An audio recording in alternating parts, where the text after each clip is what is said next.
આમ આદમી પાર્ટીના ડેડિયાપાડાના ધારાસભ્ય ચૈતર વસાવા અને ભરૂચના ભારતીય જનતા પાર્ટીના સાંસદ મનસુખ વસાવા અવારનવાર એકબીજા ઉપર આક્ષેપો મૂકતા હોય છે, ટીકા ટિપ્પણી કરતા હોય છે। એવામાં આપણે જોયું હતું કે મનસુખ વસાવા દ્વારા ચૈતર વસાવાને લુખ્ખું કહેવામાં આવ્યું હતું અને એ વાતનો જવાબ હવે ચૈતર વસાવાએ આપ્યો છે। આ વિષયને લઈને વિગતે વાત કરીએ। નમસ્કાર, હું હંસિની અને તમે જોઈ રહ્યા છો નિર્ભય ન્યૂઝ। મનસુખ વસાવા ઘણી બધી વખત છેલ્લા ઘણા સમયથી આપણે જોતા આવ્યા છે કે જાહેર મંચ ઉપરથી ચૈતર વસાવાને લઈને ઘણા બધા સવાલો ઊભા કરતા હોય છે અને એનો જ જવાબ ક્યાંક ચૈતર વસાવા દ્વારા આપવામાં આવતો હોય છે ને એના કારણે નર્મદાની રાજનીતિ પણ એટલી જ ગરમાઈ છે। હવે જ્યારે મનસુખ વસાવાએ જાહેર મંચ ઉપરથી ચૈતર વસાવાને લુખ્ખું કહેવામાં આવ્યું હતું ને હવે આ વિષયનો જવાબ ચૈતર વસાવા દ્વારા આપવામાં આવ્યો છે અને કહેવામાં આવ્યું છે કે ભરૂચના સાંસદ મનસુખ વસાવા છે તેમનું માનસિક સંતુલન હલી ગયું છે। સૌથી પહેલા તો આ બંને નેતાઓને સાંભળીએ। હવે બધું આ બધી આ બધા ખોટા લોકોની વાતમાં નહીં આવે। ચૈતર એન્ડ કંપની લોકોને ગેરમાર્ગે દોરે છે, પોઝિટિવ વાતો જ નથી કરતા। આદિવાસીનો ઓળખ આપે છે। એ કહ્યું છે, એને કહ્યું છે આદિવાસી એટલે કોણ?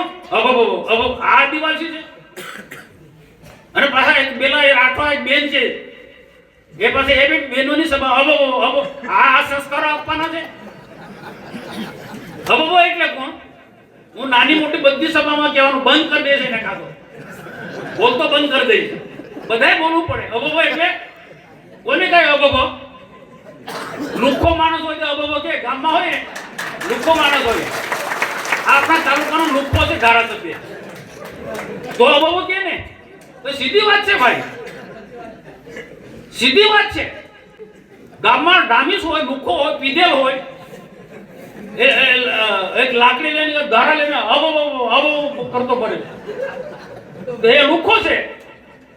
અને એની પેલી બેન માજી સંસદ સભ્યની દીકરી આવી હોય એ પાછી બેનોની સંગત। તમે કઈ દિશા પર લઈ જવા માંગો છો બેનોને, યુવાનોને કઈ દિશા પર? આ સમજવું પડશે। મનસુખ વસાવાએ બધાએ બોલવું પડે, બધાએ અહીં બોલવું પડશે ભાઈ, નહીં તો બધાને અબોબો કરાવશે અહીંયા। પછી શું થશે? એક ગામ પર જાઓ અને કો આપણો ધારાસભ્ય અબોબો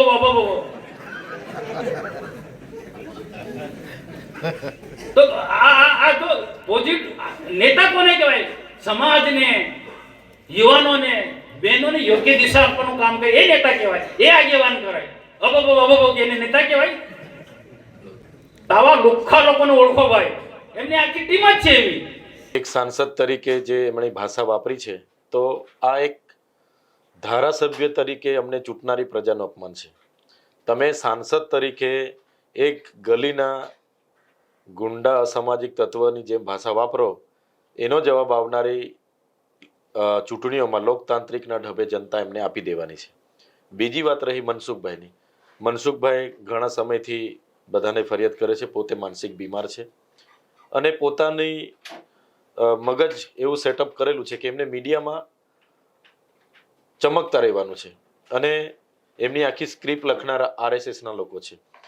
અને જે પ્રકારે મનસુખભાઈને અત્યાર સુધી કોઈ જવાબ આપવા વાળું નહોતું મળતો, હવે ચૈતર વસાવા મળ્યા છે એટલે ચૈતર વસાવાના નામથી જ એમની રાજનીતિ ચાલે છે। જ્યાં ડેડિયાપાડામાંથી એમણે નિવેદન આપ્યું છે એ ડેડિયાપાડામાં ચૈતર વસાવાને લોકોએ 1 લાખથી પણ વધારે મત આપ્યા છે। મનસુખભાઈ જ્યારે લોકસભા લડતા હતા ત્યારે તો મારો ત્યાં પ્રતિબંધ હતો, હું ક્યારે ત્યાં છેલ્લા 2 દિવસે હું ગયો તો મને પ્રતિબંધ હતો, છતાં 1,18,000 મત મને મળ્યા છે અને 58,000 મનસુખભાઈને મળ્યા હતા। 60,000ની મારી લીડ હતી।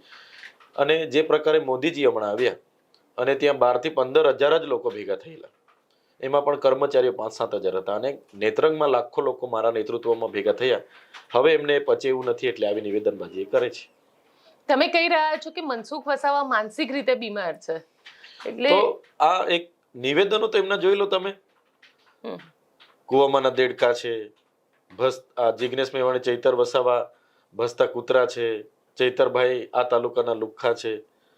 તો ચૈતર વસાવા લુખ્ખા રહે તો આજે ચૈતર વસાવાને એક બંને ચૂંટણીઓમાં 1 લાખથી વધારે લોકો થોડા મત આપવાના હતા।